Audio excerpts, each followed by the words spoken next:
राधा वल्लभ श्री हरिवंश। राधा वल्लभ श्री हरिवंश। वृंदावनेश्वरी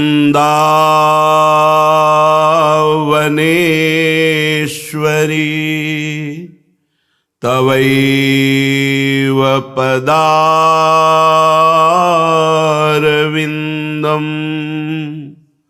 प्रेमामृतैकमकरन्द रसौघपूर्णम्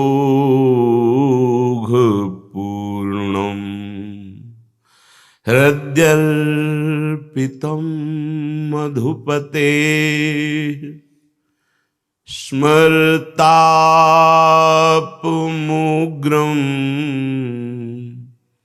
निर्वापयत्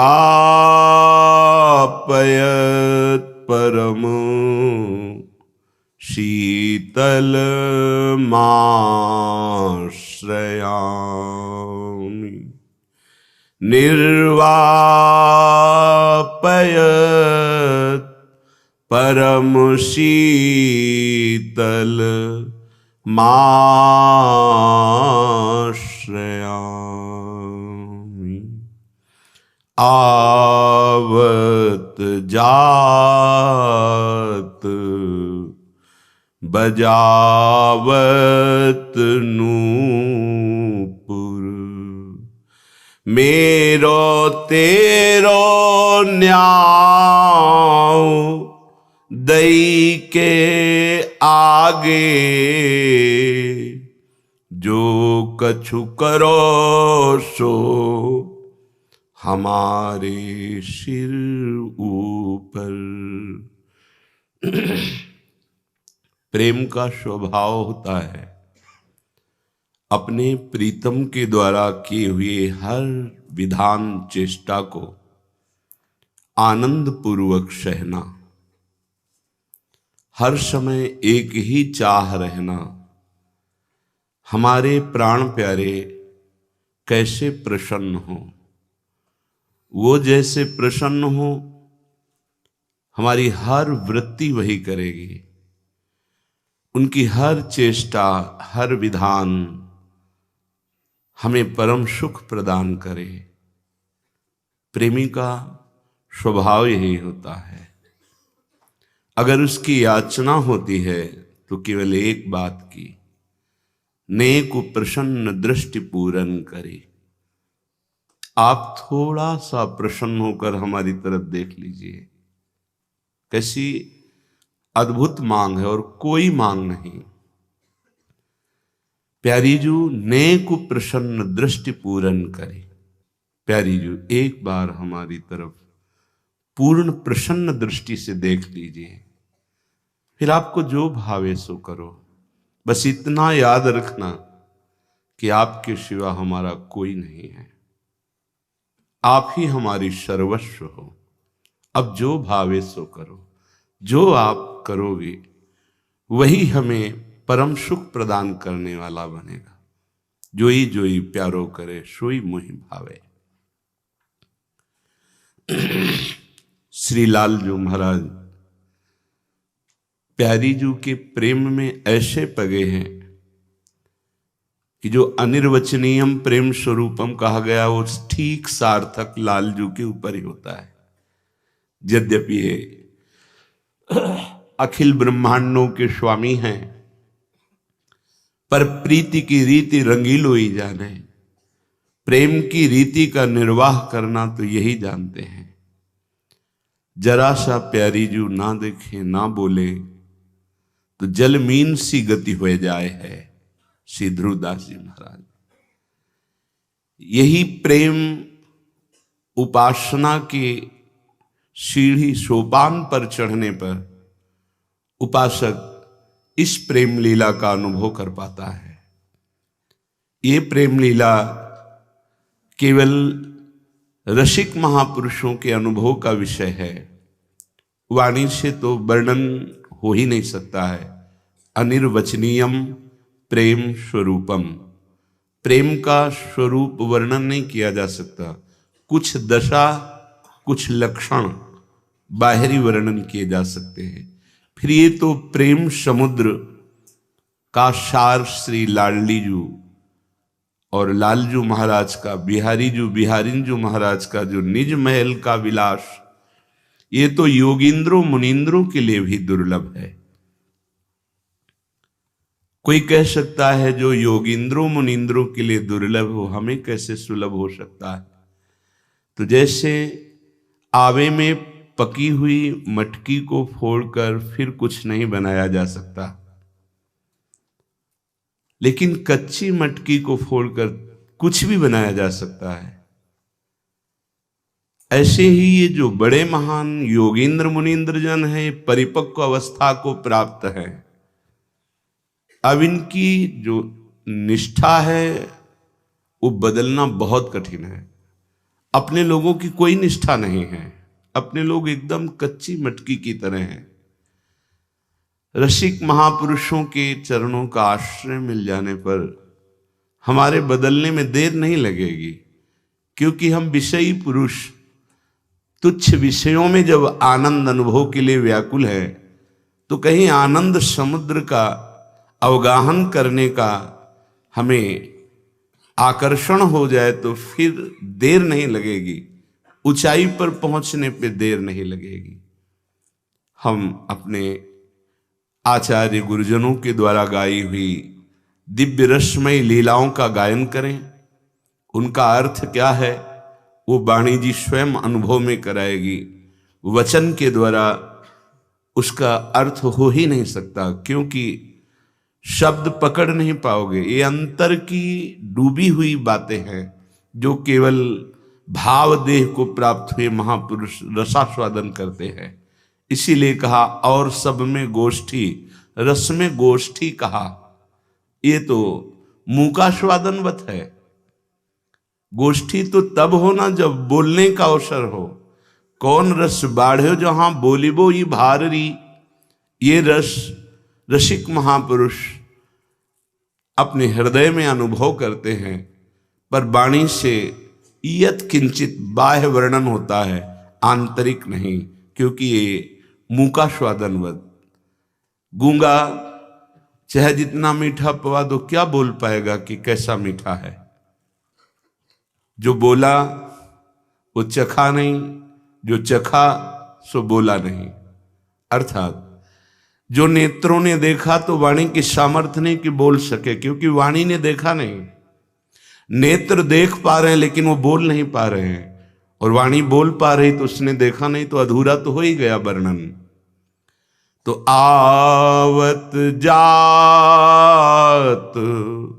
बजावत नूपुर, मेरो तेरो न्याव दई के आगे, जो कछु करो सो हमारे सिर पर, निपट निकट मवास हुए रही प्यारी, पैंड दूपर श्री हरिदास के स्वामी, श्यामा कुंज बिहारी, बिलसत निचल ध्रुव पर। श्री हरिदास के स्वामी, श्यामा कुंज बिहारी, बिलसत निचल ध्रुव पर। ऐसे ही युगल सरकार अचल विहार करते रहो, ध्रुव पर अचल विहार करते रहो। जो विहार की बात है वो केवल रसिक महापुरुषों के मनन की है। श्रीपाद प्रबोधानंद जी महाराज कह रहे हैं, यत्र श्री कृष्ण चंदे स्मित रुचिर रुचिरे चक्षुराधाय राधा। ओहो, जहां स्वयं श्री कृष्णचंद्र जी महाराज जिनकी आराधना करते हैं वो श्री राधा, उनके मुखमंडल में चकोर की भांति नेत्र लगाए हैं। चक्षुराधे राधाम, ये नेत्रों से श्री स्वामिनी जी के मुख चंद्र से जो प्रगट रूपामृत है उसका पान कर रहे हैं। अपने लोग श्रृंगार के बाद गान करते हैं, प्रिया बदन छवि चंद्र मनो प्रीतम नयन चकोर। कैसे कैसे कोई वर्णन करे। अनंत ब्रह्मांडों के स्वामी, सौंदर्य माधुर्य के समुद्र प्रभु जिनके रूप का अपलक नेत्रों से पान करते हैं, उस रूप का कैसे कोई वर्णन कर सकता है। तेरो रूप कहत नहीं आवे, जैसे हित हरिवंश कछुक जस गावे। यत्र श्री कृष्ण चंदे स्मित रुचिर रुचिरे चक्षु राधाय राधा। जिनकी आराधना स्वयं श्री कृष्ण चंद्र जी करते हैं, जो मंद मंद मुस्कुराती हुई श्री स्वामिनी जी वृंदावन नवनिभृत निकुंज में विराजमान हैं। लालजू अपने नेत्रों को स्वामिनी जी के मुख चंद्र पर एकटक लगाए हुए हैं, अपलक लगाए हुए हैं।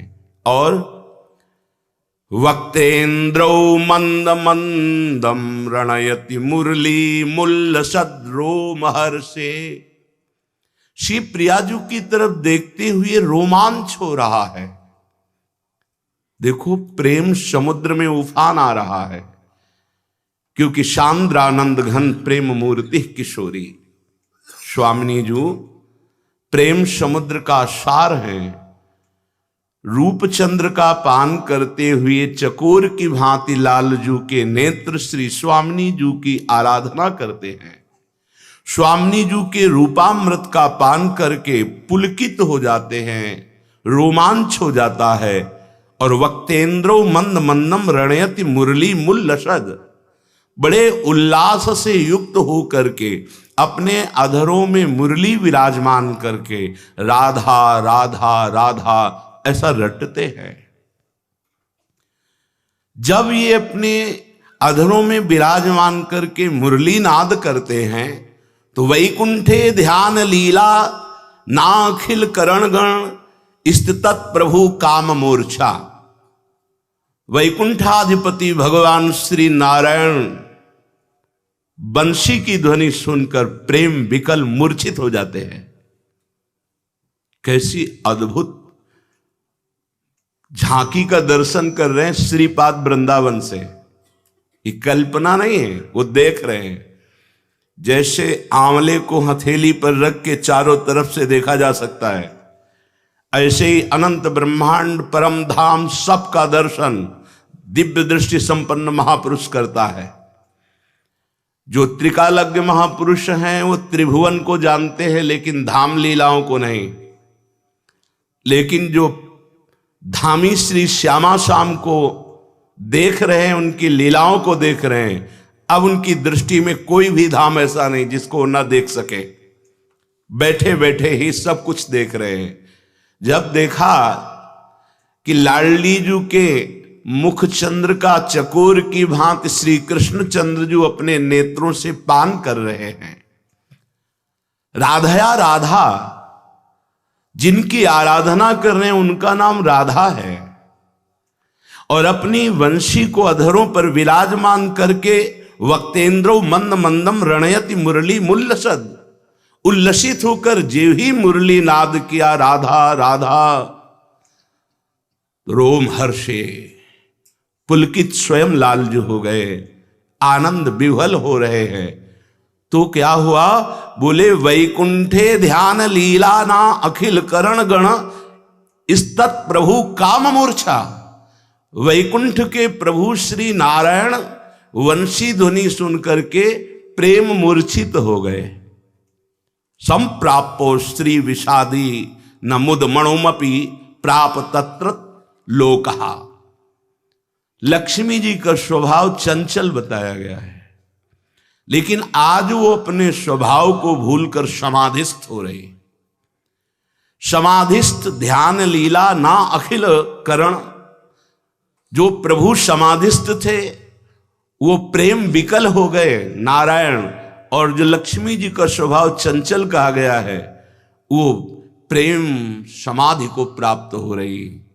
ऐसे तीनों लोकों को वश में करने वाली जहां मुरली बज रही, जहां मुरलीधर को अधीन करने वाली श्री किशोरी जो विराजमान है, ऐसे वृंदावन का जो आश्रय ले लेता है, जो वास स्वीकार करता है, जो आराधना वृंदावन की करता है, तो कह रहे हैं यहां जो वास कर रहे हैं, चाहे वो शुनी माने कुतिया या कुत्ता या शुकर, कोई भी पशु पक्षी, ये बड़े बड़े परमहंस हैं, कोई साधारण नहीं है। जहां ऐसे प्रिया प्रीतम विराजमान हैं जिनका नाम श्यामा श्याम है, जिनका धाम वृंदावन है, ऐसे वृंदावन के पशु पक्षियों में कभी हे भाव न कर लेना। एक बहुत बड़े परमहंस की जैसे सानिध्य और आराधना से हमारा हृदय पावन हो जाता है, ऐसे यहाँ के पशु पक्षियों की आराधना करने से श्यामा श्याम की प्राप्ति हो जाएगी। हरिराम व्यास जी कहते, खग मृग पशु पंछी जेया बन के चरण शरण रख लीजिए। आचार्य हैं महाप्रभु हरिवंश चंद्र जी कह रहे, हे राधाया रति ग्रह सुका, हे मृगा, हे मयूरा, भूयो भूयः प्रणतिभिर्हम प्रार्थये अनुकंपाम। हे किशोरी जी के महल के खग मृग पशु पंछी में बार बार प्रणाम करता हूं और आप सबसे कृपा की याचना करता हूं, आप हम पर कृपा दृष्टि से देखें। तो श्री वृंदारण्य मन्ने तव रजसी लुठच्छादि देहम च धन्यम। वो देह धन्य है जो एक बार वृंदावन की रज में लौट गई है। अहो भाग्य जो रोज रज का सेवन करते हैं। कई बार प्रार्थना की है, पैसा नहीं लगता है, खूब रजरानी की कृपा है। आप जैसे गिरिराज जी की परिक्रमा से 10-20 किलो रज सोहनी लगाकर एकत्रित कीजिए, अमृत है अमृत। जहां कहीं वृंदावन से रज मिल जाए महान अमृत है। रोज स्नान के बाद जैसे पाउडर लगाया जाता है, ऐसे आप पहले चाल लीजिए और महीन रच करके स्नान के बाद जब लगाएंगे तो पूरे शरीर में के रोम रोम में वो रज, और रज रानी आपके शरीर का स्पर्श कर रहे हैं तो आप प्रिया प्रीतम के स्पर्श का अधिकार प्राप्त कर लेंगे।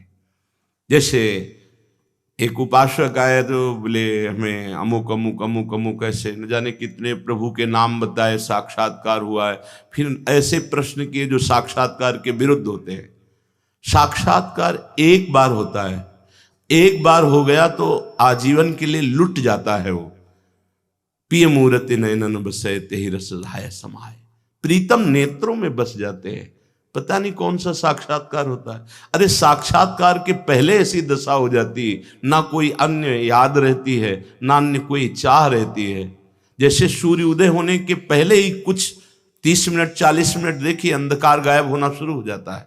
ऐसे भगवत साक्षात्कार होने के पहले ही अज्ञान अंधकार का नाश हो जाता है। सही ढंग से चलो, साक्षात्कार के लिए ही मानव देह मिली। व्यर्थ में इधर उधर की कल्पनाओं को साक्षात्कार मत मान लीजिए।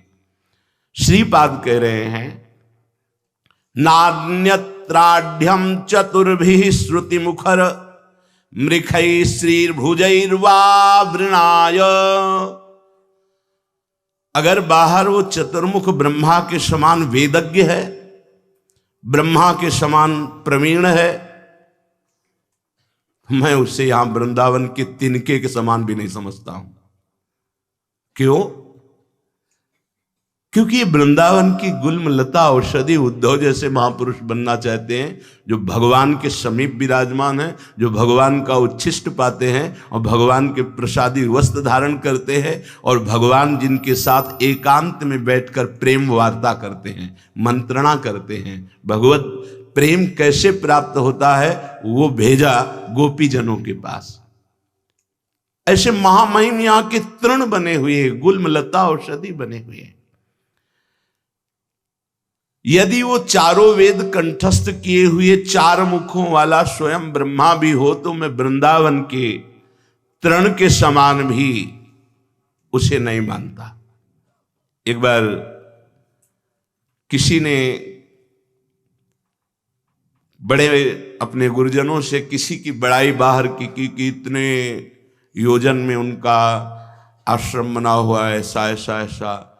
तो उन्होंने कहा कि आप वृंदावन में बैठे हैं, वृंदावन में एक फूस की झोपड़ी बनाकर जो रहता है उसकी बराबरी ब्रह्मा भी नहीं कर सकते, औरों की तो बात जाने दो। ये धाम है प्रिया प्रीतम का। यहां कह रहे हैं किंचन मात्र मेरी कहीं महत्व बुद्धि नहीं होगी, क्योंकि वृंदावन निष्ठा जागृत है, वृंदावन की महिमा को देख रहे हैं। धन्यासौ या वराकी त्वयि वसति सुनी नाहम अन्यत्र मन्ने। वृंदावन की सुनी माने कुतिया या श्वान कुत्ता, जो वृंदावन की रज में पड़ा रहता है, जो रज में ही भोजन पाता है और इसी रज में शरीर छोड़ देता है, उसकी बराबरी में ब्रह्मा को भी नहीं मानता। और नहीं है ब्रह्मा जी 60,000 वर्ष तक तप करके भगवान से याचना की कि गोकुल में मुझे कोई वास दे दो, नहीं सौभाग्य प्राप्त हुआ। अपने लोगों को महारानी जी की कृपा हो गई, धाम वृंदावन महाप्रेम रस निधि, ये आश्रय दर्शन वास सब कुछ प्रदान कर दिया। क्या रह गया है जो लाडली जी ने नहीं दिया? जरा सोचो, जिस महामहिम वृंदावन की ऐसी महिमा है कि इसके मध्य में वास करने वाली सुनी कुतिया की समानता ब्रह्मा जी को भी नहीं सौभाग्य है, वो हम जैसे अधमों को प्राप्त हुआ। अब क्या चाहिए आपको? वो राधा नाम जो स्वयं श्री हरि अपनी जिह्वा से रटते हैं, वो रटने का सौभाग्य मिला। वो रसिकों का संग जिसके लिए याचना ध्रुव जी महाराज कर रहे हैं कि मुझे अटल पदवी में जो मांगा वो धोखा हो गया। प्रभु यदि मुझे आपके प्रेमी जनों का संग मिला होता तो आपकी श्री अंग सेवा मांगता, अटल पदवी नहीं। वो भगवत प्रेमी महात्माओं का आपको संग मिला। यहां कौन कौन से महात्मा किस कोटि के बैठे हैं, व्यक्त अव्यक्त, आपको क्या पता? ये श्री जी का धाम है, कब कहां कौन सी विभूति आपके पास ही बैठी हो और आप न जान पाए। और ये उस रज में बैठे हो जो शिव सनकादि की याचत। कितना बड़ा सौभाग्य! ये सौभाग्य तुम्हें दिखाई दे रहा है? अगर दिखाई दे रहा है तो रोना आएगा कि लाडली में अनाधिकारी और मेरे ऊपर कितनी कृपा। लेकिन हम तो कोसते रहते हैं, कहां प्रभु हम पर कृपा करे, क्योंकि हम कृपा मानते हैं भोगों में।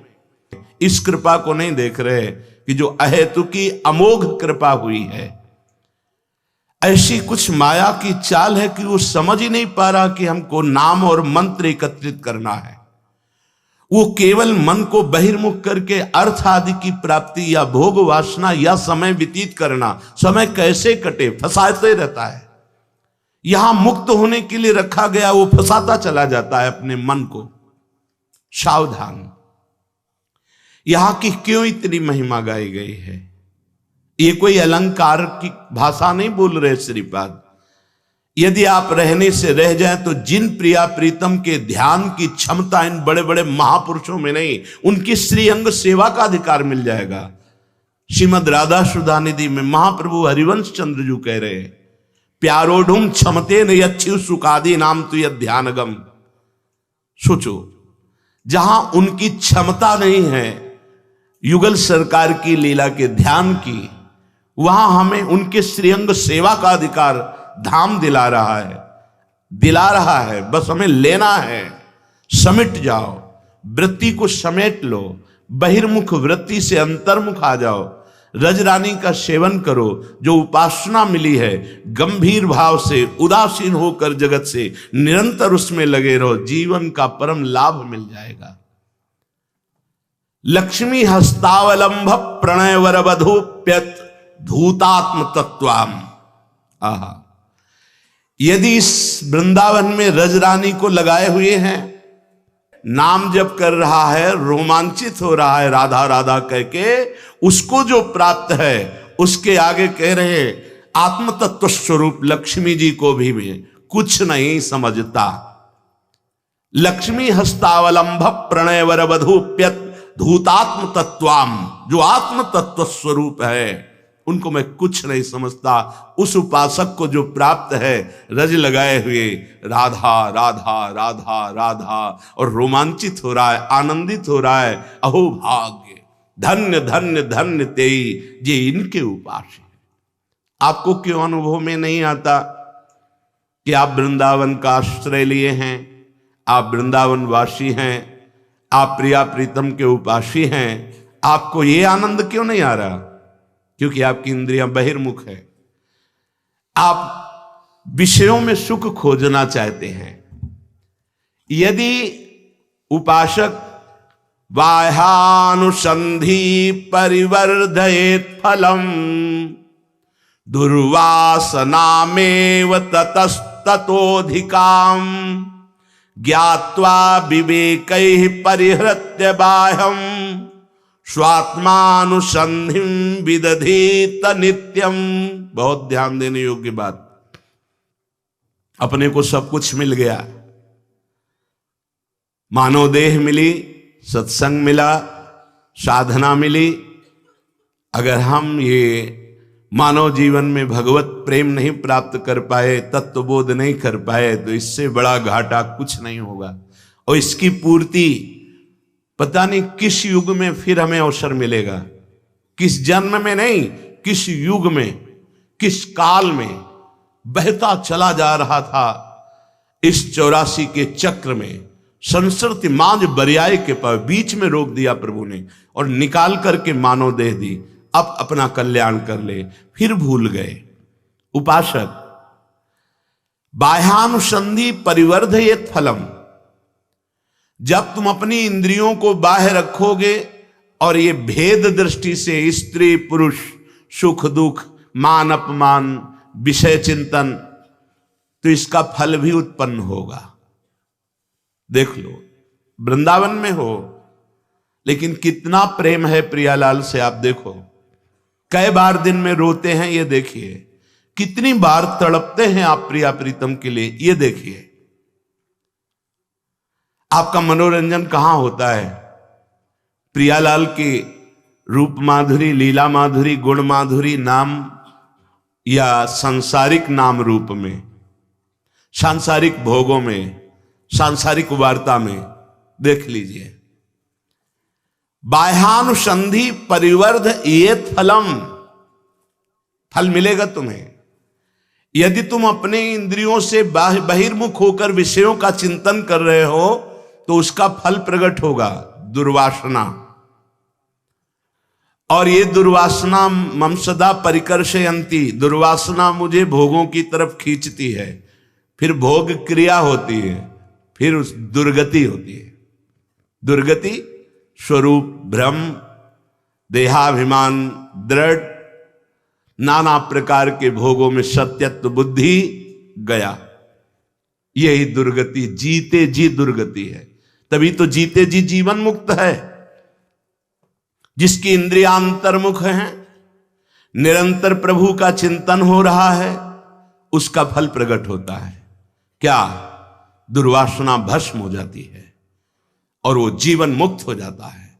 जिसकी इंद्रियां बहिर्मुख है, विषयों का चिंतन करता है, उसका फल प्रकट होता है। दुर्वासना बढ़ती है और दुर्व्यवहार रूपी क्रियाएं होती हैं, असत क्रियाएं होती हैं और वो दुर्गति को प्राप्त हो जाता है। इसलिए तुम्हें बार बार इस विवेक का आदर करना चाहिए कि ये भोग तुम्हारे सुख के लिए नहीं है, ये भ्रमात्मक है। तुम शरीर नहीं हो, तुम इंद्रियां नहीं हो, तुम मन नहीं हो, तुम आत्मस्वरूप हो। बिल्कुल ध्रुव सत्य है। देखो, एक छोटी सी यहां स्वर्ण की नाक में पहनी जाती, छोटा सा लौंग जैसा, उसे आप क्या बोलेंगे? स्वर्ण।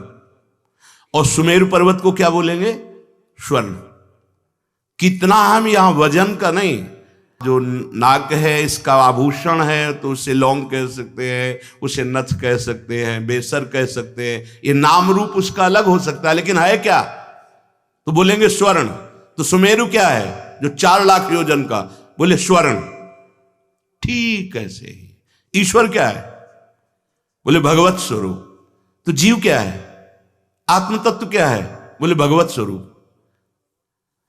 स्वर्ण की पहचान रखने वाला वजन को नहीं देखता, नाम को नहीं देखता कि हार है, ये कुंडल है, ये कर्ण आभूषण है, ये नथ है, वो ये नहीं देखता। वो बोलता है स्वर्ण। कीमत नथ की नहीं है, स्वर्ण की है। ऐसे ही चींटी में, हाथी में, ब्रह्मा में एक ही वो भगवान विराजमान है, इतना भी अंतर नहीं है। वैसे ही आप केवल शरीर भाव से होने के कारण जीव कहलाए गए, नहीं तो जैसे छोटी सी नाक की लौंग वो स्वर्ण ही है, ऐसे ही चींटी के अंदर जो बैठा हुआ परमात्मा वो आत्म तत्व परमात्मा ही है, बिल्कुल अंतर नहीं। वैसे ही तुम्हारे अंदर बैठा हुआ, अपने से लेकर संपूर्ण सृष्टि में एक ही परमात्मा विराजमान है। सच्ची बानी, ये बहुत बड़ा भ्रम हो गया है। 10 आदमी नाव से उतरे तो बोले गिन लो यार, कोई कहीं गिर तो नहीं गया? वो 1 2 3 4 5 6 7 8 9। बोले 9 है, एक गायब है। बोले तुम गिनो। वो 1 2 3 4। तो जो नाविक था उसने कहा 10वें तुम हो, अपने को क्यों नहीं गिन रहे? तुम अपने को भूल कर गिनते रहोगे, गिनती कभी पूरी होगी ही नहीं, 9 ही निकलेंगे, 10वां नहीं मिल पाएगा। वो 10वां तुम हो पक्का। सर्वम खलमिदम ब्रह्म। तो इधर से शुरू करो। छोटा बड़ा नहीं, आकार नहीं, नाम रूप नहीं, वो तत्व सब में समान भाव। सर्वान वस्तुतया निरीक्ष, हरिवंश महाप्रभु। सर्वान वस्तुतया निरीक्ष, तो सर्वान में ये भी तो है ना, तो यहां भी तो है ना, इस हृदय में भी विराजमान वही है। तो आप कौन हुए जो सर्वान वस्तुतया निरीक्ष? तो आप कौन हैं? वो वस्तु ही तो है। कौन? जिसकी खोज कर रहे हो। जब जीव भगवत धाम जाता है तो किस स्वरूप से जाता है? निज स्वरूप से। वो निज स्वरूप क्या साधना से पैदा हुआ क्या? नहीं, वो था, वो है, वो रहेगा। उसे भूल गए थे। बस असाधनों का त्याग करते करते जे ही हृदय पवित्र हुआ तो ये झांकने में आ गया, हाँ मेरा स्वरूप क्या है। तो वो पार्थिव शरीर का राग त्यागी भगवत अनुराग में डूबा हुआ अपने स्वरूप को प्राप्त करके धाम जाता है, या वो अपने स्वरूप को प्राप्त करके मोक्ष पदवी को प्राप्त होता है, लय हो जाता है, ज्ञान मार्ग। खास बात पकड़ो, बाह्यानुसंधि परिवर्धयेत फलम। ये बहुत बढ़िया बात है। साधक हर समय बहिर्मुख रहता है। बहिर्मुख का मतलब ये सत्य है संसार, इस भाव से व्यक्ति का चिंतन, चाहे स्त्री शरीर का चिंतन, पुरुष शरीर का चिंतन, विषयों का चिंतन, मान प्रतिष्ठा का चिंतन, राग द्वेष का चिंतन, ये बहिर्मुख है। बहिर्मुख का मतलब नहीं कि आंख खोल के नहीं देखता, वो कोई क्रियाएं नहीं करता, वो कोई बात नहीं करता। वो बात करता है लेकिन भगवत स्वरूप में स्थित होकर। वो देखता है सबको भगवत स्वरूप, वो क्रियाएं करता है भगवत भाव में मगन होकर। वो बहिर्मुख नहीं है। चेष्टाएं बहिर्मुख दिखा रही, हर समय वो अंतर्मुख रहता है। बाह्यानुसंधि, वो बाह्य चिंतन कर रहा है, भगवत विमुख चिंतन कर रहा है। तो परिवर्धयेत फलम, उसका फल प्रकट होगा, दुर्वासना। और ये दुर्वासना उत्तरोत्तर बढ़ती जाएगी। परिणाम अशांति, क्लेश, दुख, विक्षेप, डिप्रेशन, ये सब। तुम अपने विवेक का आदर क्यों नहीं कर रहे हो? जो तुम्हें सत्संग में विवेक प्राप्त हुआ उसका आदर करो ना। वास्तविक तुम शरीर नहीं हो। ये 4 दिन के लिए छूट जाएगा शरीर। काम बना लो अपना। तुम न स्त्री हो न पुरुष हो, तुम भगवत स्वरूप हो, मानो। जैसे कहा जाता है कि जीव ईश कैसे हो सकता है, तो है कौन ये? कहां से आया है? तो बोलना पड़ेगा ईश्वर अंश, ठीक है। तो 1 चम्मच गंगा जल क्या बोलोगे? पानी, गंगा जल ही बोलोगे। तो 1 टैंकर गंगा जल ही, और पूरी धारा गंगा जल ही। सिद्धांत से बिलग मत जाओ। पूर्णमदः पूर्णमिदं पूर्णात् पूर्णमुदच्यते पूर्णस्य पूर्णमादाय पूर्णमेवावशिष्यते। सिद्धांत कहता है अगर पूर्ण से कुछ भी बचता है तो पूर्ण ही है। पाणे का लड़का पाणे ही होता है, नहीं तो अविनाशी का बच्चा अविनाशी ही है। बच्चा आत्मस्वरूप अंश, कोई अंतर नहीं। ये अपनी हमारी जो दुर्दशा हो गई ये देह भाव में हो गई है। देह भाव में आकर हमारा पतन हो गया। ये भोग, ये देखना, ये सूंघना, ये छूना, इनकी कोई आवश्यकता नहीं है। ये जो अभाव पैदा हुआ है आपके अंदर अपने को भूल जाने, अपने प्रभु को भूल जाने के कारण, अपनी प्रियाजू को भूल जाने के कारण। देखो, अगर साधन करके भगवत प्राप्ति करनी तो ये बात समझना होगा। आज हम संत महात्माओं के पास भी जाते हैं तो केवल अपनी बाह्य कामनाओं की पूर्ति की लालसा लेकर जाते हैं। ये नहीं सोचते कि जो दुख की जड़ है उसमें आग लगा दें, जड़ से दुख को नष्ट कर दे। वो एक ही उपाय है, भगवत प्राप्ति। भगवत प्राप्ति सतत भजन से होती है, चिंतन से होती है। जो इस बात को हर समय जानता रहता है, देखो पकड़ना बात कि वास्तविक मैं शरीर तो नहीं हूं। शरीर पंचभूतों से रचा है। अगर हमको यहां से कैंसर हो जाए तो यहां कटवाने में कोई फर्क नहीं पड़ेगा। कटवा दिया, अंग कटवा दिया, और पूरा कैंसर से भी बड़ा भयानक ये दुर्वासना अनंत जन्मों से लगी हुई है। इसके लिए पूरे शरीर को छोड़ना होगा, शरीर का राग छोड़ना होगा। शरीर को छोड़ने का मतलब शरीर का नाश नहीं है। शरीर का नाश करोगे दूसरा मिल जाएगा, शरीर भूत का मिल जाएगा, न जाने कितनी गंदी योनियां हैं उनमें चले जाओगे। शरीर का राग छोड़ना है। अब मुझे भगवत प्राप्ति करनी, इसमें इतनी आग है कि शरीर का राग भस्म हो जाएगा।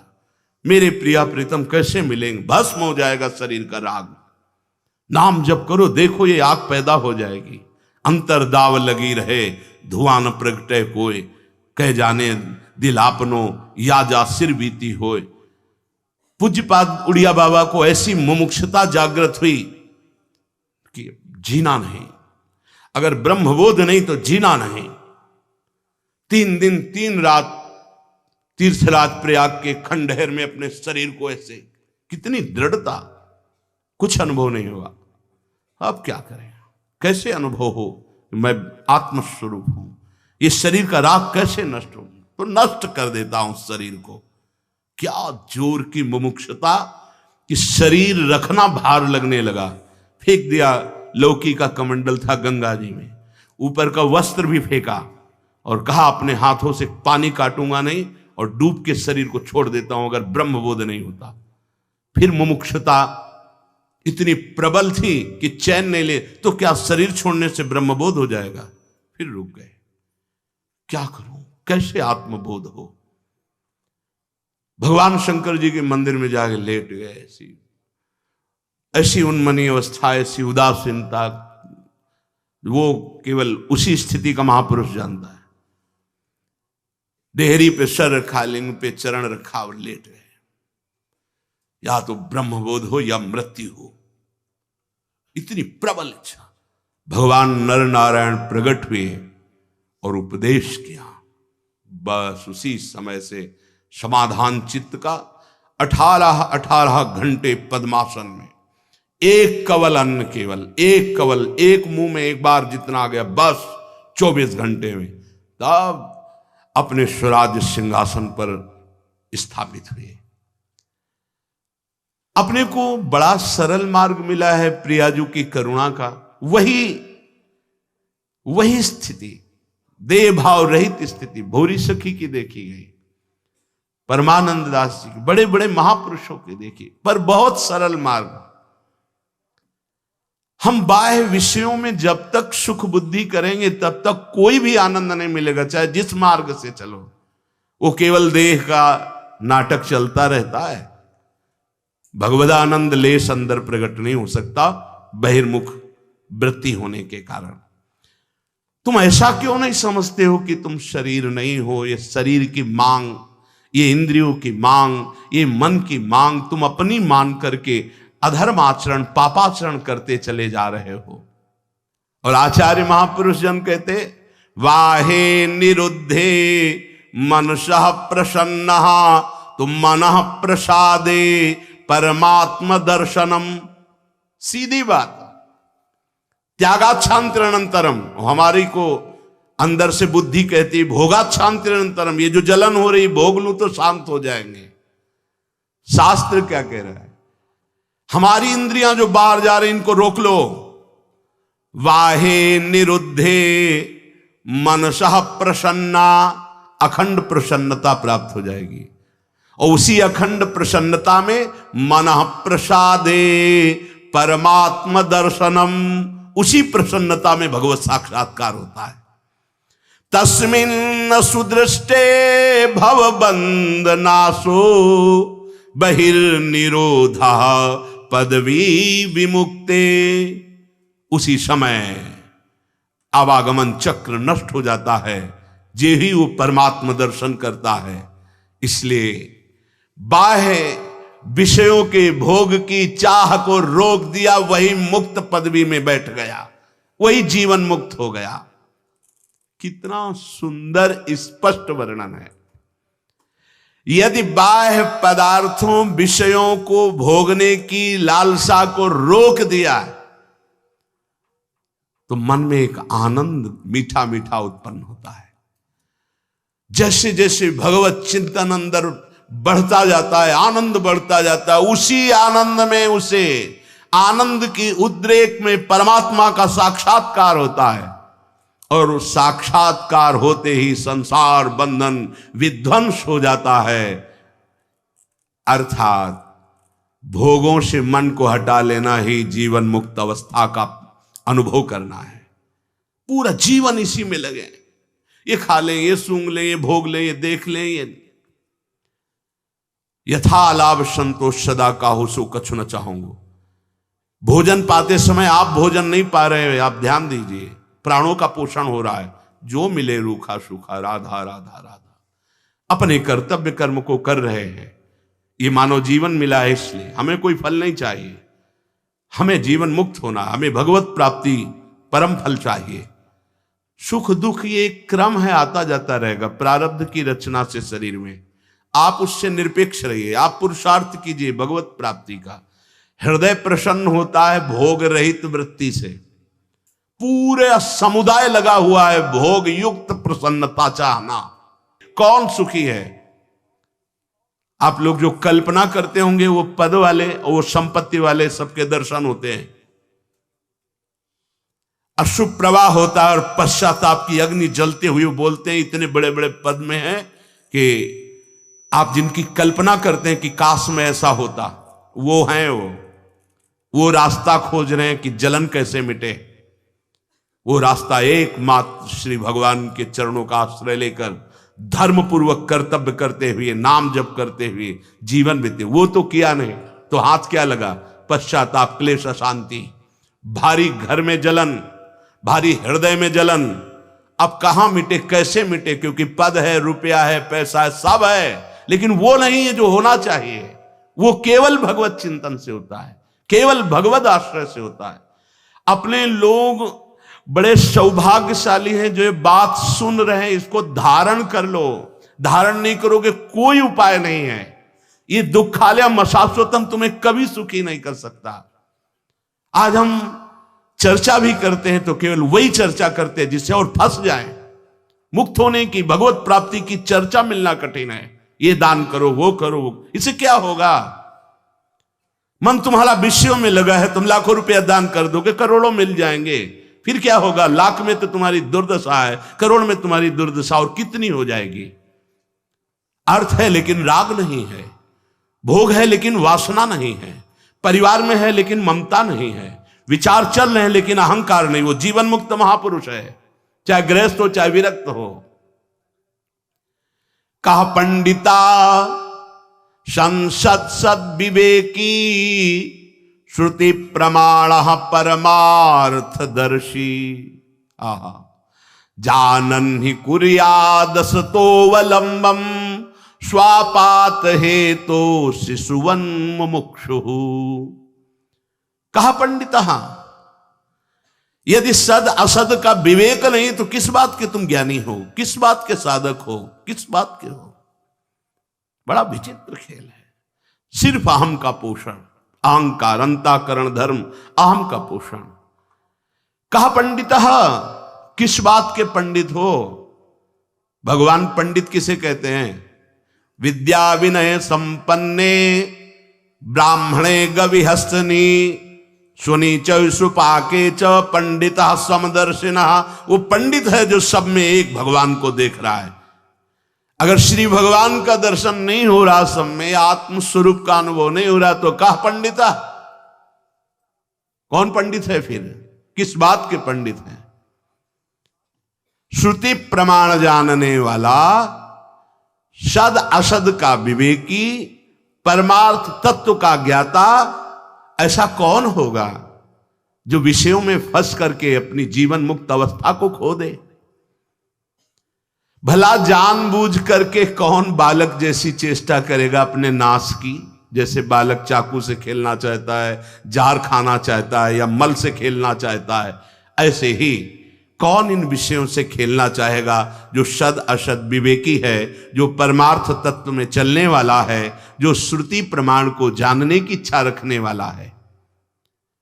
इसलिए देहादि संशक्ति मतो न मुक्तिर मुक्तस्य देहाद्यभिमत्य भावः सुप्तस्य नो जागरणं न जाग्रतः स्वप्नस्तयोभिर्न गुणाश्रयत्वात्। जो अपनी देह इस अनात्म वस्तु में अत्यंत आसक्ति रखता है, वो क्या जाने कि जीवन मुक्त अवस्था में कैसा परमानंद है। ये देहाभिमान तुम्हारी दुर्गति का कारण है। यही तुम्हारी जागृत, स्वप्न और सुषुप्ति अवस्थाओं में जीवन की धारा को काट रहा है, नष्ट हो रहा है। कुछ समय जागृत में गया विषय चिंतन में, कुछ स्वप्न में, कुछ सुषुप्ति में, लेकिन सत्य में कितना समय गया? सत्य चिंतन में, सत्य आराधन में कितना समय दिया? ये देहाभिमान तीन अवस्थाओं में तुम्हारे जीवन को नष्ट कर रहा है। ये दोनों अविद्या और अहंकार सबको बांधे हुए हैं। इसलिए समस्त स्थावर जंगम पदार्थों में और अपने भीतर भी एकमात्र परमात्मा को देखो, अभी मुक्त हो जाओगे। अपने भीतर भी अंतर बहिर स्वम स्थिर जंगमेशु ज्ञानात्मनाधारतया विलोक्य। बिना इसके ना तो आगे बढ़ पाओगे प्रेम में, ना जीवन मुक्त अवस्था में। इसलिए हरिवंश महाप्रभु ने कहा, ये क्रूरा अपिपापिनो न च सताम संभास दृश्यासे सर्वानुवस्तुतया निरीक्ष परम स्वारथ। ये अत्यंत आवश्यक है। बिना इसके बात नहीं बननी। अब हम एक दूसरे की निंदा करते हैं, राग द्वेष करते हैं, एक धर्मावलंबी दूसरे धर्म को छोटा बड़ा कर ऐसे लड़ाई झगड़े, ये परमार्थ नहीं है। जो क्रूर हैं, पापी हैं, दुष्ट हैं, जो संभाषण योग्य भी नहीं है, हमको उनके हृदय में भी भगवत स्वरूप का चिंतन करना है। ये बाहरी लीला मायाकृत है, आप ही विराजमान हो। स्वम अपने भीतर भी कह रहे, अंतर बहिर स्वम स्थिर जंगमेशु।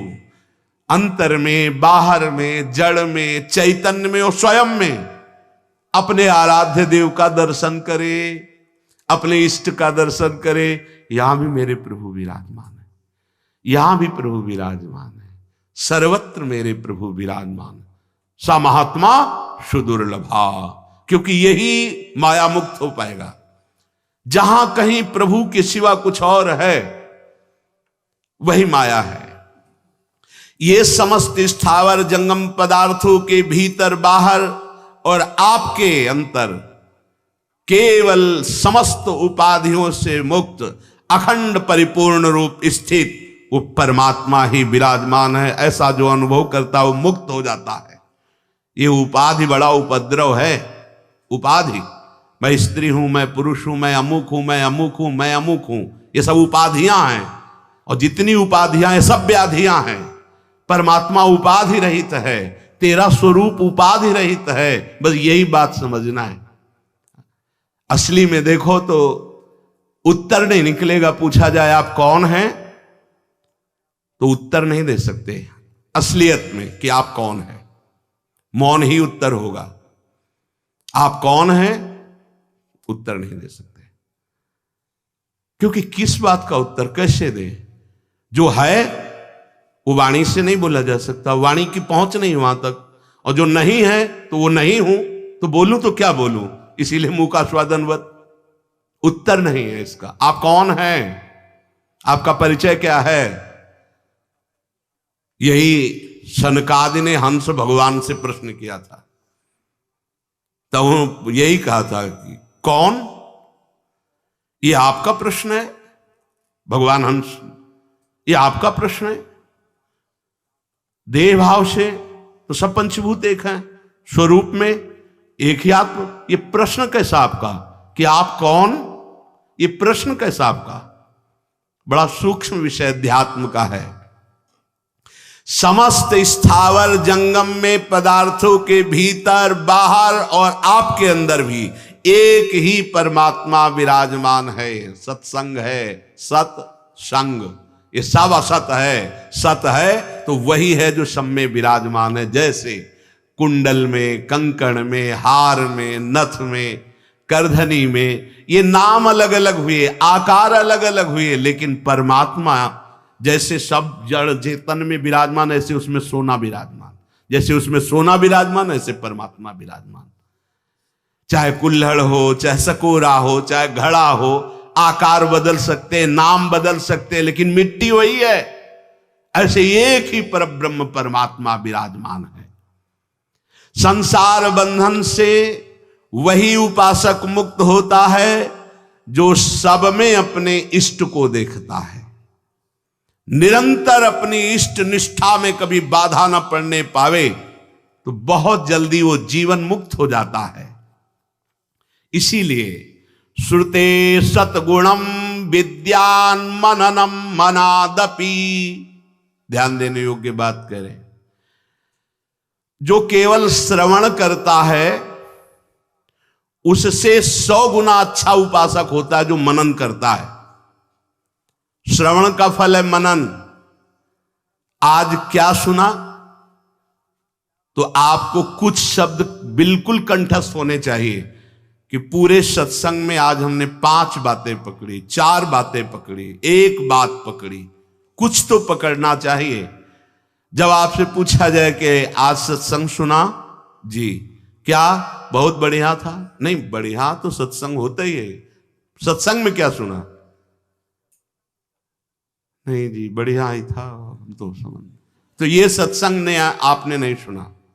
यहां करे श्रुते सतगुणम विद्यान मननम मनादपि, जो सुना उससे मनन किया, ये 100 गुना लाभ प्रदान करेगा।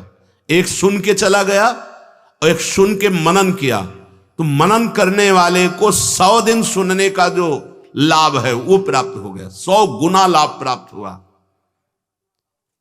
लाभ ही प्राप्त करने के लिए बैठे हो तो पकड़ो ना कोई बात, कोई तो बात पकड़ लो पूरे सत्संग में। जो श्रवण मात्र केवल करके चला जाता है उससे 100 गुना लाभ प्राप्त होता है। विद्यान मननम मननादपि, उसने मनन किया। गोकर्ण जी ने संपूर्ण श्रोताओं को श्रीमद् भागवत की कथा सुनाई, लेकिन विमान धुंधकारी के लिए आया। गोकर्ण जी ने प्रश्न किया भगवत पार्षदों से कि आपको विमान बहुत से लाने चाहिए, क्योंकि बहुत से श्रोताओं ने श्रीमद् भागवत सुनी। भगवत पार्षदों ने उत्तर दिया कि सुनी तो सबने, लेकिन मनन नहीं किया। मनन केवल धुंधकारी ने किया, इसलिए जीवन मुक्त हो चुका है। अब ये बैठकर विमान पर भगवत धाम को जाएगा। अब अगर इन सबको विमान चाहिए तो पुनः भागवत सुनाइए और सब मनन करें उसका, तो विमान आ जाएगा। इस श्रीमद् भागवत के फल महात्म्य में प्रारंभ में ही लिखा हुआ है। श्रुते सतगुणम विद्यान मननम, जो सुना उसका मनन किया। मनन करने की आदत डालो कि सत्संग के विषय में पूछा जाए तो पूरे सत्संग को आप 4-5 पंक्ति में पूरा वर्णन कर देंगे। पहले वृंदावन की श्री प्रिया प्रीतम की रूप माधुरी वंशी माधुरी का वर्णन हुआ, फिर वृंदावन की रजरानी और वृंदावन के वास का महत्व वर्णन हुआ, फिर इसके बाद इंद्रियां जो बहिर्मुख होकर विषयों में घूमती उससे कैसे दुर्गति प्राप्त होती है, जो अंतर्मुख होकर जड़ चैतन्य सब में अपने परमात्मा तत्व को देखता है वही जीवन मुक्त महापुरुष है। सार सार शब्द हम पकड़ते जा रहे हैं, पर पकड़ तभी पाओगे जब जगे हुए होगे। अगर सो रहे होगे तो क्या पकड़ पाओगे? किसी किसी को तो बस ये है कि समय पूरा हो जाए, कितनी जल्दी, अब वो बैठना ही पड़ेगा, तो क्या पकड़ पाएगा? श्रोता सोई परम सुजान सुनत चित रच करे, जैसे प्यासे को पानी मिल जाए ऐसे जो श्रोता सत्संग को सुनता है, वक्ता की मुखारविंद पर एकाग्र दृष्टि लगा के निकले हुए वाक्यों को अमृत की तरह पान करता है, धन्य है वो श्रोता। श्रुते सतगुणम विद्यान मननम, सुनने मात्र से काम नहीं चलेगा, इसे मनन करना पड़ेगा। जो मनन करता है उससे 100 गुना फल प्राप्त होता है। और मननादपि निदिध्यासम लक्ष्य गुण मनंतम निर्विकल्पकम, जो मनन करता है और मनन करके जो सार बात निकली उसमें स्थिति प्राप्त करता है, वो लाख गुना मनन करने वाले से भी बढ़कर लाभ प्राप्त करता है। वही अपने इष्ट में अचल स्थापित हो जाता है। सुना, मनन किया और मनन का सार जो मिला उस पर चल पड़े, अपनी स्थिति बना ली, वही परमात्मा स्वरूप को प्राप्त होता है। योगस्य प्रथमं द्वारम वांग निरोधो अपरिग्रहा निराशा च निरीहा च नित्यमेकांतशीलता। इस परमार्थ मार्ग में चलने वाले पथिक की पहली सीढ़ी है कि अपनी वाणी पर अंकुश कर ले। वांग निरोधो, योगस्य प्रथमम द्वारम, मौन का आश्रय ले लो। ज्यादा बोलने का अभ्यास ही नहीं होना चाहिए, बड़े अपराध बन जाते हैं, निंदा स्तुति बन जाती है, दोष दर्शन होने लगता है, वो साधक गिर जाता है।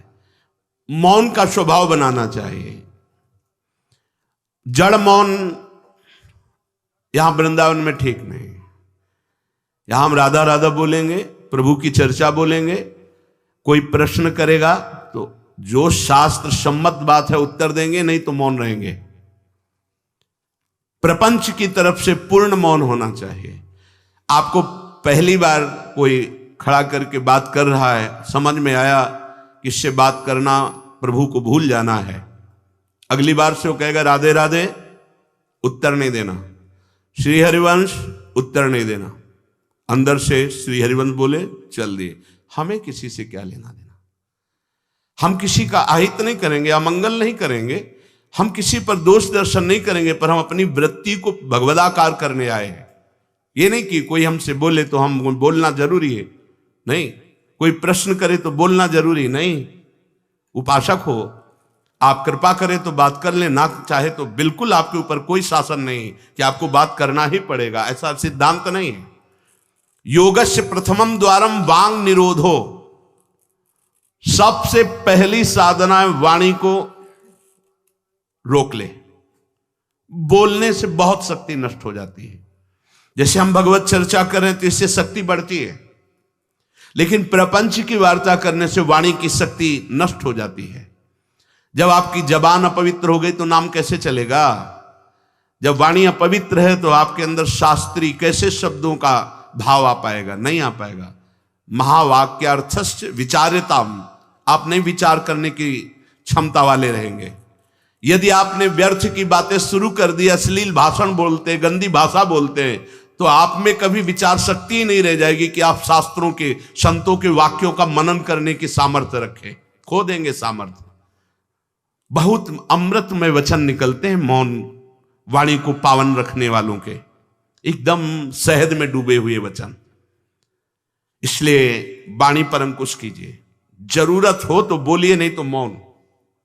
श्री जी का जस गाइए, नाम कीर्तन कीजिए, इसके अलावा मौन रहिए। इन नियम ले लीजिए। जब आए हो भगवत प्राप्ति के लिए तो काहे को बख्शो। इन इंद्रियों को सीधे अनुशासन में लीजिए ना। आपका स्वरूप इंद्रियां थोड़ी है, आप इनके संचालक हैं। आपकी सामर्थ्य से सामर्थ्यवान होकर आपको बांधे हुए हैं, आप इनको बांधिए। बहुत हो गई स्वतंत्रता इन दुष्टों की।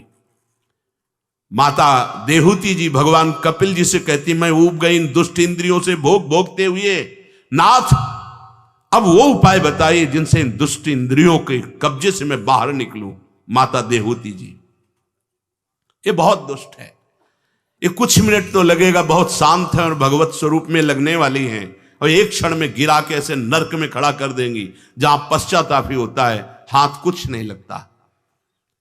योगस्य प्रथमम द्वारम वांग निरोधो, फिर अपरिग्रह। पहला द्वार है वाणी पर शासन कीजिए। हम वाणी गायन करेंगे, श्री जी के लीला चरित्र, नाम कीर्तन, इसके अलावा मौन। कई साधकों को यह स्पष्ट आज्ञा करी श्री जी की प्रेरणा से कि आप नहीं बोलोगे, तो उसका पालन करना चाहिए। जब सत्संग में आप सुन रहे हैं कि योगस्य प्रथमम द्वारम, तो आप अपनी वाणी को संयम में रखिए। किसी की मजाक, उपहास, किसी की चुगली, निंदा, ये सब बिल्कुल नहीं। अगर आप ये सब करते रहेंगे तो निरंतर नाम नहीं चलेगा। आप सत्संग का मनन नहीं कर पाएंगे। मनन करके आप अपने आराध्य देव में स्थित नहीं हो पाएंगे। जरूरी है मौन, जरूरी है, पर विचार मौन। ये धाम है, इसलिए हम जड़ मौन की बात नहीं करते, विचार मौन। और वो मौन ही किस काम का, जो एक शब्द में हम बात कर लेते हैं, वो 5 मिनट लगाएं। जैसे कोई बात करनी, अब वो कुछ बोला, अब उसमें पूरी एकाग्रता, पूरी शक्ति नहीं, सीधे बोल दे, स्विच ऑफ कर दे, क्या चला गया। जड़ मौन के लिए फिर ना ऊ कुछ नहीं, ना लिखना, ना पढ़ना, ना कुछ, बिल्कुल बालवत परमहंस स्थिति। कोई प्रश्न नहीं, कोई उत्तर नहीं, एकदम जड़वत, जीते जी मृत, जीवन मुक्त होने के लिए। तो वो ये श्रीधाम वृंदावन है, यहां उचित नहीं, क्योंकि यहां राधा नाम स्वयं हरि रटते हैं, तो हमारी जबान की सार्थकता है। राधा नाम कीर्तन करें, वाणी जी का गायन, इसके अलावा मौन रहे। दूसरा, अपरिग्रह, उतना ही स्वीकार कीजिए जिससे आपकी जीवन यात्रा चलती है, इसके बाद नहीं। एक भी वस्तु एक्स्ट्रा आपके पास नहीं होनी चाहिए। क्यों होनी चाहिए? जब रोज का रोज श्री जी दे रही तो तुम्हें एकत्रित करने की जरूरत क्या है? आपको जो दिनचर्या में चाहिए बस उतना ही, इसके आगे नहीं। एक भी कंबल एक्स्ट्रा नहीं रखना होना चाहिए, एक भी वस्त्र नहीं एक्स्ट्रा नहीं होना चाहिए। जो हमारी दिनचर्या में आ रहे हैं कि 2 कॉपिन, 2 मार्किन, बनियान, स्वेटर, 1 कंबल या 2 कंबल, जिससे आपकी दिनचर्या कट रही, बस इसके अलावा आपके पास कुछ नहीं। आपकी जो दिनचर्या है, वो दिनचर्या जो प्रभु दिए हुए हैं शरीर पालन पोषण के लिए, शरीर के लिए उतनी आवश्यक है। अगर सही दिनचर्या करनी तो राइट टाइम पे आपका पहले कंबल हटना चाहिए। समय कंबल फेंक दिया दूर, अब अपनी दिनचर्या में लग जाओ। काहे को शरीर को इतना दुलार करके बबुआ बनाए हुए हो, कान के कंटूप ऐसे बांधे, मुंह में ऐसे बांधे, ऐसे क्या होना है इसको? ये जड़ शरीर है, जितना प्यार करोगे उतना ही परेशान करेगा ये। हाँ, इसको ज्यादा नहीं। आहार दे दिया, संयम नियम से स्नान ध्यान पूजा पाठ, हर समय भगवत चिंतन, ये जड़ है, अभ्यास है। यहां कौन बांधता है कुछ? 12 महीना झेलता है ना ये मस्तक का, ये सब कौन बांधता है? ऐसे अभ्यास, चलो इतने कमजोर अभ्यास के हैं तो जितना उचित वस्त्र उतना पहन लिया। अब ये नहीं कि सोमवार को हरा, मंगल को नीला और बृहस्पति को पीला, और अलग अलग दिन के अलग अलग स्वेटर, अलग अलग दिन के अलग अलग। भैया ये विलासिता नहीं। भगवत प्राप्ति करनी तो एक स्वेटर में 10-5 साल तो कटी जाएंगे, दूसरा हम क्यों लें? एक जीपर मिल गया, उससे शरीर ढक लिया, 10-5 साल चलेगा, 2-3 महीने पहनने को होता है। हर साल नया तो भाई हमें क्या कार, हमें कहीं जाना है क्या पार्टी में? हमारी यही पार्टी, बाबा जी की पार्टी, भगवत मार्ग के पथिक है। उचित उचित बिल्कुल नहीं से बहुत, वो इसको दुलार करने का मतलब है अपना पतन करना। सच्ची मान लीजिए, इसका पतन करना। वयोवृद्ध है, रोगी शरीर, वो अलग बात है। थोड़ा तो आनंद लीजिए प्रकृति का वार सहने का। अगर शरीर रुग्ण नहीं है, जवान शरीर हो, ब्रह्मचारी हो, आग है अंदर, सहो हर प्रकृति के वार को। गर्मी, सर्दी, बरसात, भूख, प्यास, सच्चिदानंद में स्थित हो जाओ, तुम्हारा बाल बांका भी कोई नहीं कर सकता। अब मार दिन में 50 बार शीशा देखना, अब वो फंसाएगा कि नहीं फंसाएगा? चेहरा फंसाएगा ना। तिलक के सिवा दोबारा शीशा नहीं देखना चाहिए। इस देहाभिमान के राग को काटना कि पुष्ट करना है? जय बार निकले तय बार देख करके हर सेटिंग किसको दिखा रहे हो यार? क्या तुम किसी को लुभायमान करना चाहते हो क्या? हरि को? तुम्हारे इस पार्थिव शरीर पे लुभायमान होने वाले नहीं, और जो लुभायमान होगा तुमको नष्ट कर देगा। तो हमें इसको बिगाड़ के रखना है, इसको सजा के नहीं, भगवत प्रसादी आदि लगाए। हमारा देहाभिमान बार बार हमको गिराने की कोशिश करेगा। ये हम जो हंसी मजाक में भी कह रहे, इसको अच्छे से समझना। ये जो 2 प्रकार की पद्धति रखी गई है कि आप मुंडन करवा के रखिए क्योंकि आपके बालों से शोभा बढ़ेगी, और आप बाल रखा के रखिए क्योंकि आपकी शोभा बिगड़नी चाहिए। रज लगा के रखिए कि आपको ही आपके शरीर में राग न रह जाए। बात यहां किसी के दिखाने के लिए नहीं है, आपके शरीर में आपको राग न रह जाए। आप बार बार साबुन लगाएंगे, तेल लगाएंगे, बार बार शीशा, कंघा और अपने चेहरे को सजाएंगे तो देहाभिमान पुष्ट होगा और ये नष्ट करेगा। कुछ नहीं है, बड़ी दुर्गति है, मान लीजिए। इसका अंतिम परिणाम आग में जलना। चाहे जितने चिकने कर लो गाल, चाहे जितने लाल कर लो, मरना है, पक्की बात समझो। तो जीते जी अमरत्व क्यों नहीं प्राप्त करते? अरे ऐसा रूप प्राप्त करो जिसमें गाल लाल ही रहते हैं, लालिमा लगानी नहीं पड़ती। श्री जी की दासी लक्ष्मी कोटि विलक्ष लक्षण लसल लीला किशोरी सतई, करोड़ों लक्ष्मी आश्चर्यचकित हो जाए, ऐसा रूप श्री राधा दासियों का है। गीध देह तज धरि हरि रूपा, गीध ने शरीर त्यागा, हरि रूप होकर धाम जा रहा है। बाहरी लाली लगाने से थोड़ी हरि मिल जाएंगे, बाहरी श्रृंगार से थोड़ी हरि मिल जाएंगे। प्रार्थना मान लीजिए कुछ दिन का है, धोखे में मत फंसिए। ये धोखा है। खेत में रक्षा करने वाले एक धोखा टांगते हैं, पैंट शर्ट टोपी लगा के, वहां कोई नहीं होता, लेकिन पशु धोखे में हो जाते हैं। ये धोखा है। अगर पशुवत बुद्धि रखोगे तो ये धोखा तुम्हें पूरे जीवन, पूरा का पूरा जीवन नष्ट कर देगा। इसी धोखे से निकलने के लिए हमें अवसर मिला है। योगस्य प्रथमम द्वारम वांग निरोधो अपरिग्रह। वाणी से मौन रहिए, जितनी आवश्यकता है उतना वस्त्र लीजिए। एक संत भगवान आए थे, एक मार्किन से बांधे हुए थे, साल उड़ाया, तो बोले आपकी आज्ञा इसलिए ओढ़ लेते हैं। तो हम कहा किसी बाहर निकल के किसी को दे देना, हमारी श्री जी की प्रसादी, इसलिए हमारी प्रसन्नता के लिए। तो उनका ओढ़ लेते हैं, पर महाराज हम रहते ऐसे ही हैं। हम कहा धन्य है, नौजवान हो, बहुत सुंदर है। तो हम कहा आप बाहर जब निकलना किसी को देखना ऐसे आवश्यक है तो आप दे देना। तो बड़े प्रसन्न हुए, आदर करके उन पर हृदय में आदर हुआ उनका कि नहीं मुझे नहीं चाहिए, मैं तो जैसी रहनी से रहता हूं। हमने घटिया घाट है एक फर्रुखाबाद फतेहगढ़ की तरफ, वहां रुके हुए थे।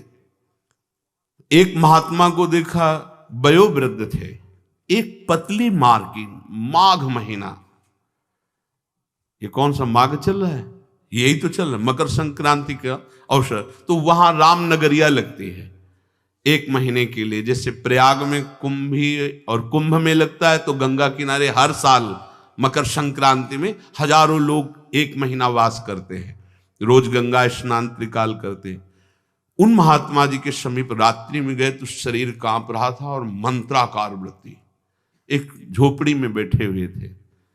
बड़ी लज्जा लगी हमें अपने ऊपर कि हमारा जवान शरीर है, 30-35 वर्ष पहले की बात, और हम 1 मार्किन पहने 1 मार्किन ओढ़े, ये तो केवल 1 मार्किन पे है, तो हमारा क्या कर्तव्य बनता है? हमको ये भी फेंक देना चाहिए। ये वयोवृद्ध हैं और मौन है, तो उनसे प्रार्थना की कि यहां आश्रम से एक कंबल ले आए, आपका शरीर कांप रहा है। ऐसे मुस्कुरा के कहा नहीं। तो चोट पे चोट लग रही थी कि धिक्कार हमारे जीवन को, ये वयोवृद्ध होकर इतना तितिक्षापूर्ण जीवन, और हम जवान होकर के इसको सह नहीं पा रहे। आप सच्ची मानना, जो तितिक्षापूर्ण है बहुत जल्दी भगवत साक्षात्कार होता है। भगवान आदेश करते तास तितिक्षस्व भारत। आज हम केवल शरीर दुलार में अपने समय को नष्ट करते हैं, शरीर पोषण में। भाई देखो, ये छोटी छोटी बातें आपको देखने में लगती होंगी बड़ी बात है, यही आपको आपके आराध्य देव से विलग किए हुए हैं। महीना भर आप केवल ऐसे आहार करके देखिए कि जिसे तुम्हारा मन कहता अच्छा उसको हटा दीजिए। आज थोड़ा त्याग मत वर्णन कीजिए, आज थोड़ा हमारे उदर में परेशानी है तो हमें केवल आप रोटी और सब्जी दीजिए। महीना भर केवल रोटी सब्जी उचित। आप देखो, अगर आपके अंदर का रजोगुण तमोगुण नष्ट ना हो जाए तो कहना आपके अंदर सात्विक भाव आ जाएगा, मंत्र में स्थिति होने लगेगी। अब आप, हमने देखा है जैसे गुलाब जामुन कचौड़ी पकौड़ी ये सब कहीं जैसे भिक्षान्न में मिली भी और भर पेट पा लिया, तो वो रस नहीं आया भजन में। जो एक सूखी रोटी ऐसे चबा के गंगा जल पी करके जो रस आता है ना, वो नहीं आता है। सच्ची मानिए, पहले के बड़े बड़े भजनानंदी महापुरुष अपने जीवन को ऐसे ही। तो अपरिग्रह ये बहुत बड़ी बात है, साधक यहां चूक करता है। देखो, आप लोग तो इतने बढ़िया अवसर पे हैं कि आपको ना किसी से मांगना है, ना आपको अपनी कोई परवाह होनी चाहिए, क्योंकि श्री जी व्यवस्था कर रही है। आपको जो वस्त्र उचित है वो ले लीजिए, जो भोजन उचित है, और अपनी सेवा और मंत्राकार वृत्ति। आपको किसी से कोई मतलब ही नहीं। आपको तो भिक्षान्न के लिए भी नहीं जाना है, अपने आप आकाश वृत्ति से प्रभु देते हैं। तो आपका रूम आपकी कुटिया है, आपकी दिनचर्या एक स्वयं की दिनचर्या है। आपके रूम में अपरिग्रह दिखाई देना चाहिए। बिछाने का, एक ओढ़ने का, जो आप जितना सहन कर सकते हैं उतना। अगर आप एक कंबल से रात काट सकते हैं तो दूसरी मत डालिए, चाहे 10,000 रखे हो, आपको क्या मतलब है? पूरी सृष्टि में सब भोग सामग्री आपके लिए है क्या?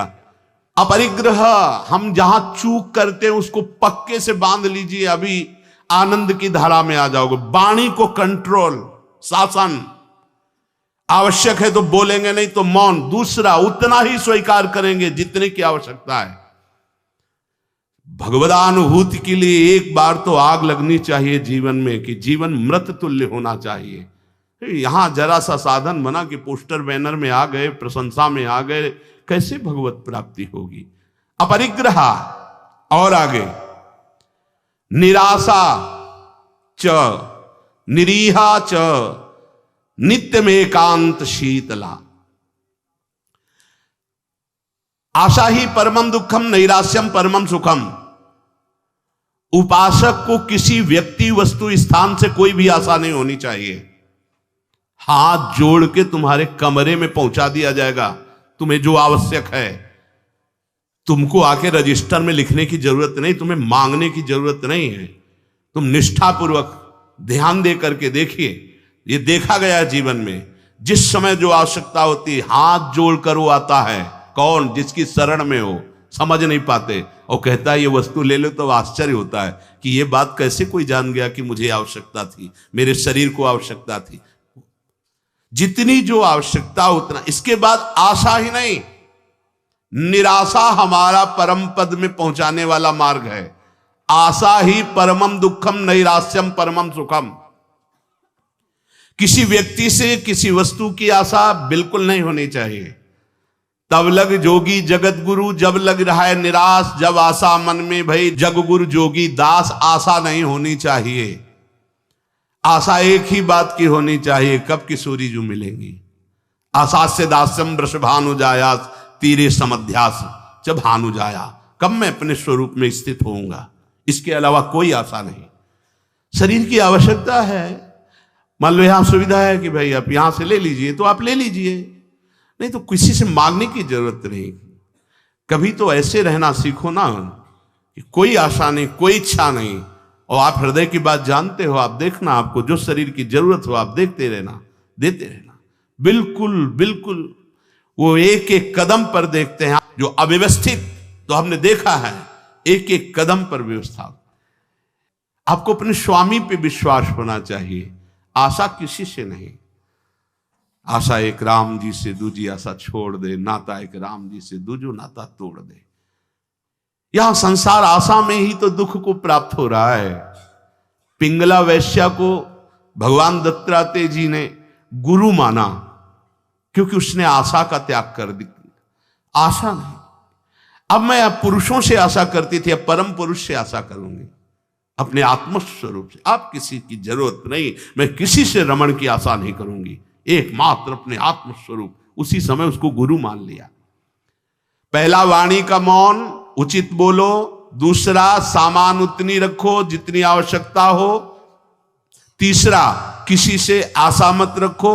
चौथा निरीह, किसी भी तरह की लोक परलोक की कोई कामना नहीं। बड़ा आनंद।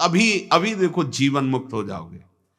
किसी से लोक की कोई आवश्यकता नहीं, लोक वस्तु की, और निरीह कोई कामना नहीं। कितना हृदय अभी आनंदित हो जाएगा, प्रसन्न हो जाएगा। जैसे पीछे कहा कि अंतर्मुख होकर निष्काम होकर जो भजन होता है उसमें मन प्रसन्न हो जाता है। उसी अखंड प्रसन्नता में परमात्मा साक्षात्कार होता है। निरीह, कोई इच्छा नहीं। आज क्या पाएंगे, कोई इच्छा ही नहीं आनी चाहिए।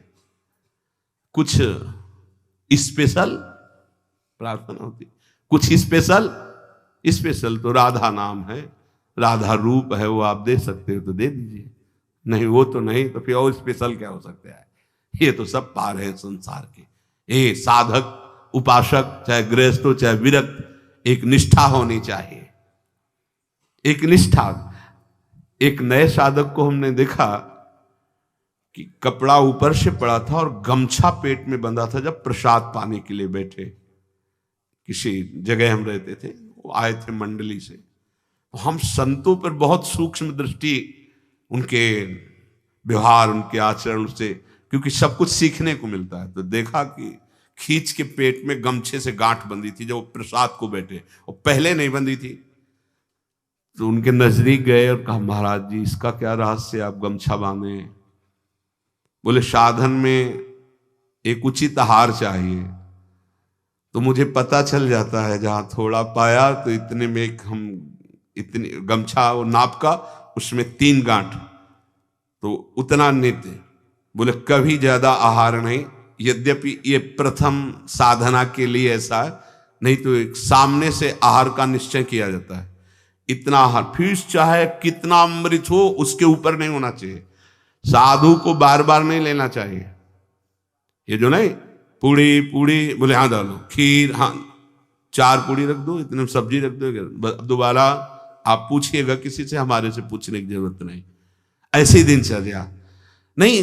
गरम गरम भैया, गरम और नरम दोनों से मतलब नहीं। हम महापुरुषों ने देखो, एक बार उड़िया बाबा प्रसाद पवा रहे थे स्वयं खड़े होके, तो 2 प्रकार की पूड़ी बनवाई थी, एक पतली और पकी हुई, और एक मोटी लंबी कच्ची। पकी हुई नीचे रख दिया और कच्ची वाली ऊपर रख दिया, और आप खड़े हो गए। ऐसे सब नवीन साधक ऐसे पारे, उनमें से 50 नीचे वाली पूड़ी ऊपर करके शुरू किया, और कई साधक ऊपर से शुरू किए। तो जो नीचे वाले तुमसे कहा खड़े हो जाओ, वो तो महापुरुष थे, जाओ ब्याह करो जाके, गर्मा गर्म बहू के हाथ पाना, बाबा जी बनने लायक नहीं हूं। ऐसे सीधे डांट लगे, कान पकड़ा, महाराज जी गलती हुई। नहीं, आपने ऊपर वाली को नीचे क्यों किया? नीचे वाली को ऊपर क्यों किया? क्योंकि वो पकी थी ना, तुम्हारी स्वाद पर दृष्टि थी ना, इसलिए स्वाद का पोषण करना तो घर जाओ। भगवत मार्ग में चलने के लिए स्वाद मिटाना है, केवल भगवत स्वाद लेना है, भगवत आनंद का स्वाद लेना है। कितना कठिन लग रहा होगा? कुछ कठिन नहीं है। जब लक्ष्य बन जाता है भगवत प्राप्ति तो सब सहज हो जाता है। नहीं खान पान ते भावे है, नहीं कोमल वसन सुहावे है, सब विषय लगे ते खारा है, हरि आशिक का मग न्यारा है। समझो इस बात को। यहां इतना डबल होता जा रहा है शरीर, चर्बी बढ़ती जा रही है, पीछे भी पेट में भी, कि आसन में अगर कहा जाए पद्मासन में 20 मिनट बैठो तो बैठने की हिम्मत नहीं रह गई। तो क्या साधना करोगे? बिल्कुल ये बात होश में रखिए। शरीर को बढ़ावा देना, बिल्कुल अपना नाश करना है।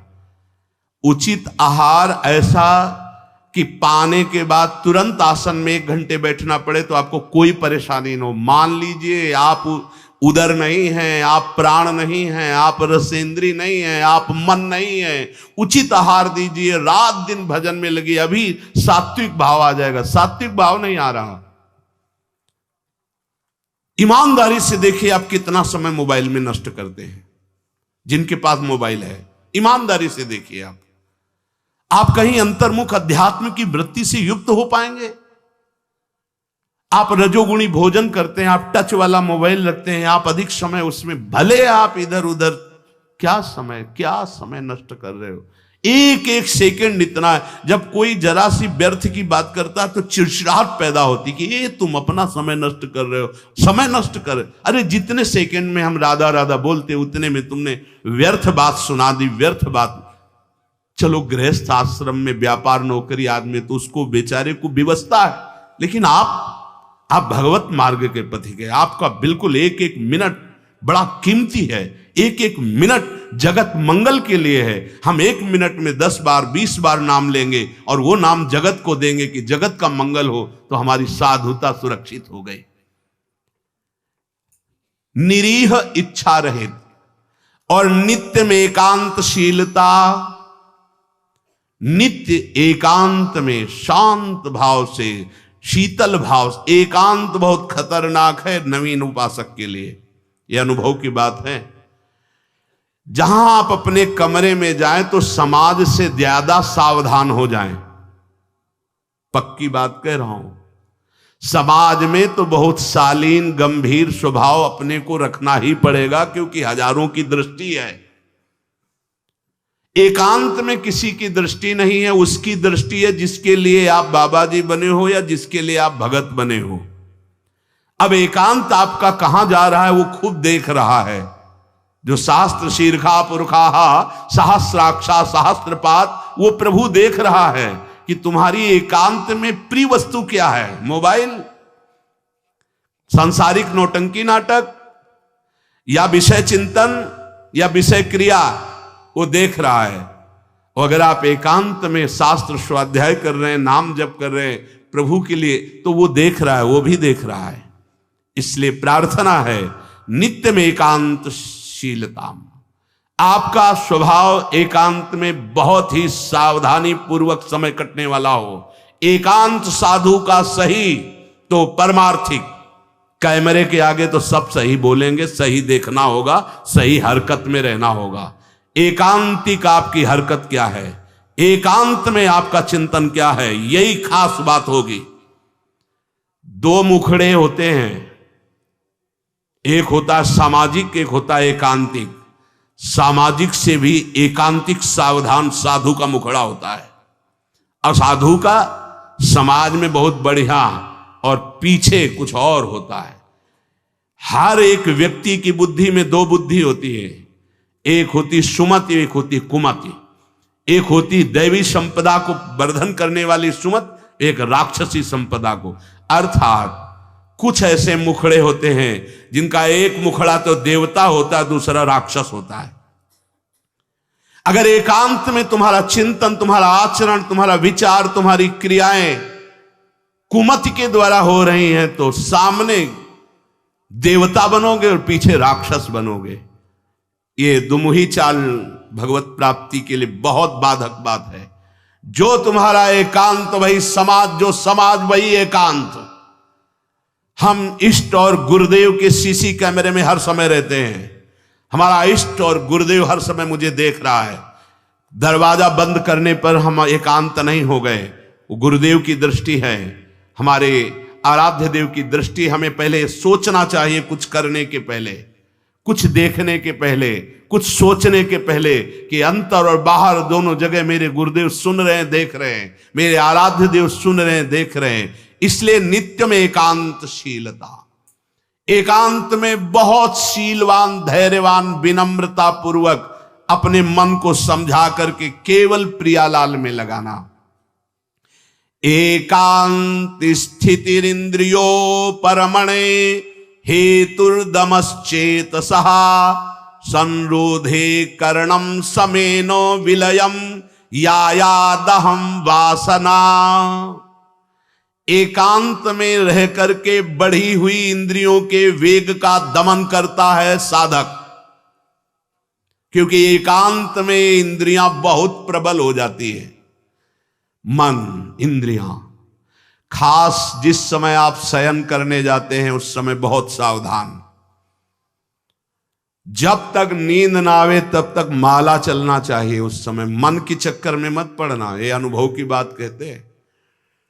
जब तक आपको नींद ना आवे तब तक बैठ जाइए, माला चलाना शुरू कर दीजिए। शयन के समय खास, जिस समय आप अपने कक्ष में गए शयन करने, मोबाइल हो तो सबसे पहले कमरा बंद करने के पहले स्विच ऑफ करो, उसको बंद करो मोबाइल को। प्रार्थना मान लेना, अगर प्रार्थना मान लोगे तो प्रार्थना करने योग्य हो जाओगे। गेट बंद होने के पहले स्विच बंद होना चाहिए मोबाइल का।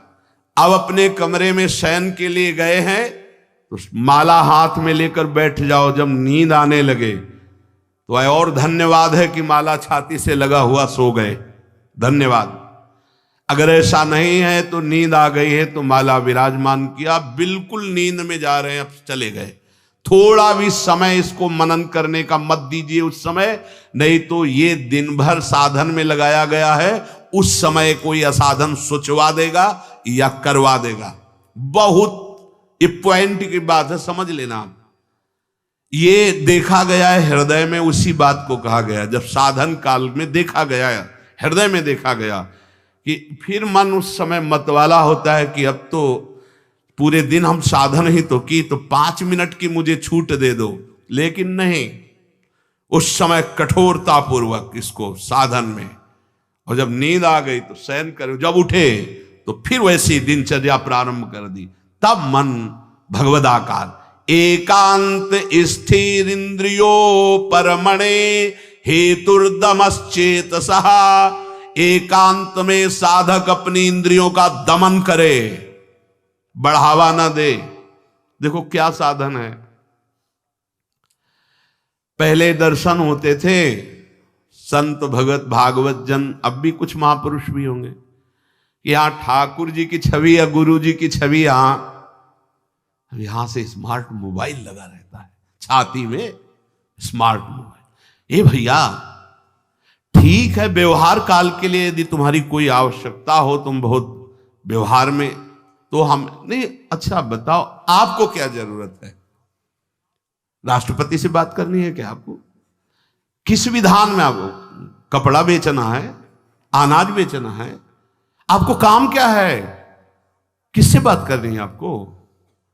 जिनकी विशेष व्यवहारिक कोई सेवा गुरुजनों से मिली, वो तो बात उतनी ही केवल जितनी मिली है। नहीं, आप बताओ, हम भगवत प्राप्ति के मार्ग के साधकों के लिए मोबाइल भगवान की क्या आवश्यकता है? कितनी आवश्यकता है? क्यों आवश्यकता है? जैसे सिलेंडर आदि लाना है या कुछ भाई और कोई सर, तो रख लो, हम कह रहे हैं वो छोटा वाला रख लो, उससे अपना काम। ये बहुत अंदर की बात कहते हैं, क्योंकि इसमें आप स्वतंत्र कुछ भी देख सकते हैं, कुछ भी आप पढ़ सकते हैं, कुछ भी। बहुत ऐसे लाइनें में होते हैं वो सब, बस उसमें क्लिक करो, क्लिक है तो कहते हैं हाँ वो वीडियो आ जाएगा। वो वीडियो आ जाएगा तो तुम्हारा अंदर का वीडियो गायब हो जाएगा, परमार्थ वाला। एकांत स्थिर इंद्रियों पर हेतुर्दमश्चेतसा, दमन कर दो इंद्रियों का। ये कहां सीखोगे, कब सीखोगे, किस देश में सीखोगे, यदि धाम में रहकर इंद्रियों का दमन करना ना आया। इंद्रियों का दमन कर दो। इंद्रिय दमन होने से चित्त का स्वयं निरोध हो जाता है और चित्त की वासना का नाश होते ही योगी को परमानंद का अनुभव हो जाता है। यह है खेल। इंद्रियों का दमन हुआ, मन और चित्त एक ही बात है। चित्त का निर्वासनिक होना, ब्रह्मानंद का स्फुरित हो जाना, भगवदानंद का स्फुरित हो जाना और फिर स्फुरित होकर अविचल भाव में स्थित हो जाना। यही जीवन मुक्त अवस्था मुनि की होती है, महात्मा की होती है, साधक सिद्ध अवस्था को प्राप्त हो जाता है। इसलिए जो सत्संग में सुना उसका मनन किया जाए, उसको जीवन में धारण किया जाए।